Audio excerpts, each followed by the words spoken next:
Chapter 18.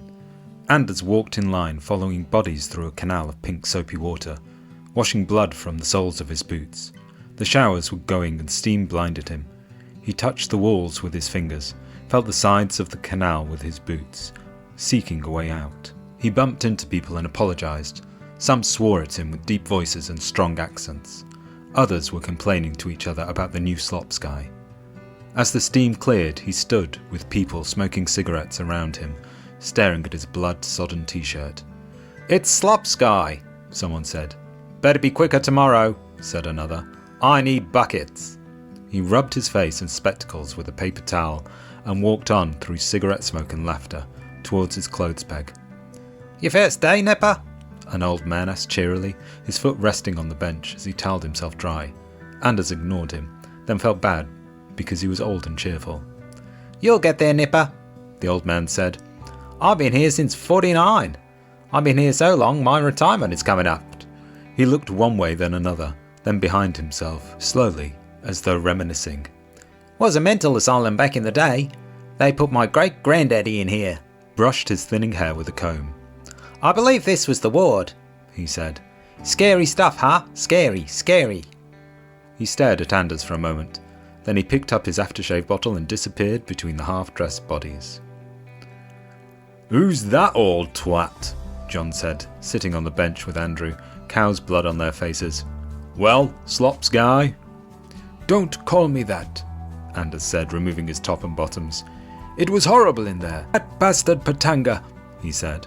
"He better get me on the loading bay soon. He better, you know. I'm not doing that every day." "Stop talking so soft," John said. "You can't quit after one day." "Watch me," Anders said. "It's not that bad. You're being wet. Andy, back me up. Isn't he being wet?" "Piss off, John," Anders said, picking up his pumps, slapping them hard on the bench. "Just piss off." "Both of you, calm down," Andrew said. "I am calm," John yelled. "You bastards had it easy," Anders said. "For 12 hours I've been crawling around the kill room floor, covered in all sorts. And what about that golem chasing me everywhere?" He looked at them, but they said nothing. "What about him threatening me for missing an eyeball?" Anders paused. He noticed people were staring. "And," he spoke now in a whisper, "and making up rules about sinew, all of them.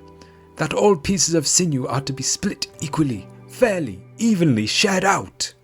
He glanced around, talking quietly. "He eats them." "Chews them," the old man corrected, now smelling like Old Spice. "He only chews them."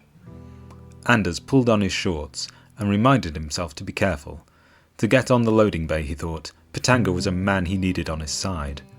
Maybe yelling, "That bastard Patanga!" was not a wise move. "What about those eyeballs?" Andrew said. "Did you see how they twitched?" "I bet Slops guy did," John said. "Ask him." "Yes," Anders said. "Most of it was twitchy and warm and horrible." He laced his pumps while John leaned over him. "They call it hard work," John said. "What would you know? All you do is moan. You moaned when it was hot on the farm. You moaned when picking cabbages because your legs hurt. You moaned when you pulled that short straw. Moan, moan, moan. It's all you do." John pulled on Anders' ear. "Moan, moan, moan," he said. "Well, moan about this." Again he pulled his ear. "Listen here, lad. My legs hurt right now. Those spinal cords were hard work, but I carried on. Am I moaning?" Now Anders turned face to face with him, their eyes glaring at each other, twitching just like the dead cows. "I'm sick of babysitting you," John said. "Sick of wiping your arsehole, wiping it while you moan and moan and moan." "Guys, enough now," Andrew said, but they ignored him. "You," Anders said, faking laughter. "You babysitting me?" He came up onto his tiptoes, craning his neck, trying to get level with John. "You forget whose money got us here, don't you? Don't you, Mr. Babysitter? If not for me, you'd be slumming it somewhere.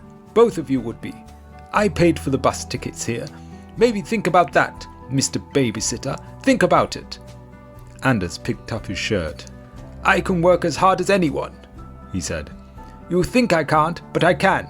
I can work and suffer. I can take it. Now, fuck off.